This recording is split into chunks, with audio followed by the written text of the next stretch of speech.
And as Nicole said, we wanted to start out this debate with giving you both a chance to set the record straight on some of the allegations that have been made during the campaign. So, Assemblymember Kiley, you have been portrayed in campaign ads as supporting a near total ban on abortions.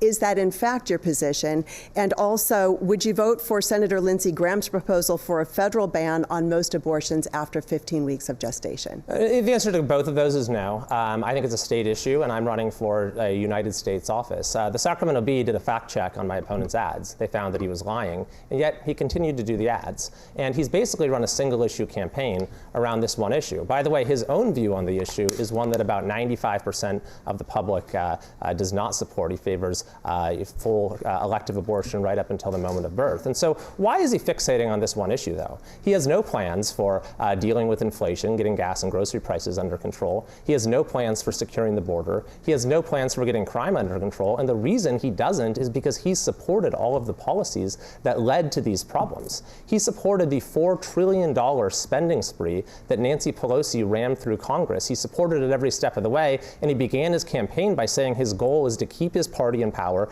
keep Pelosi speaker, so we can have even more of that. I don't think we need to keep going down the direction we're going right now. I think we need a new direction as a country. We need change, and we need balance in our government. So the question was designed. Let me just first of all get you on the record for exactly where you stand in terms of your opposition to abortions. You said you don't support a near total ban. So for voters in your district, where exactly do you draw that line? There's nothing I do as a member of Congress that would in any way affect what's allowed in California. This is a state issue, and so the level of access that exists right now will not be affected by anything I do as a member of Congress. You don't want to state exactly where you might have exemptions, exceptions? Well, it's a state issue, so I wouldn't be voting to restrict anything as a member of Congress. All right, Dr. Jones. One of the things that I think my opponent and I do agree with is that Congress is broken, Washington's broken, and politicians like him are broken. I think the reality is there were so many lies that were just thrown out in the last 2 minutes. It's kind of hard to actually respond to them, but I'll try to do the best I can. One, never said anything that he said with respect to keeping the Democrats in power. I think in reality, both sides are broken. We have one side that focuses on things like defunding the police, and then we have the other side, like my opponent, that focuses on trying to lie their way through an election.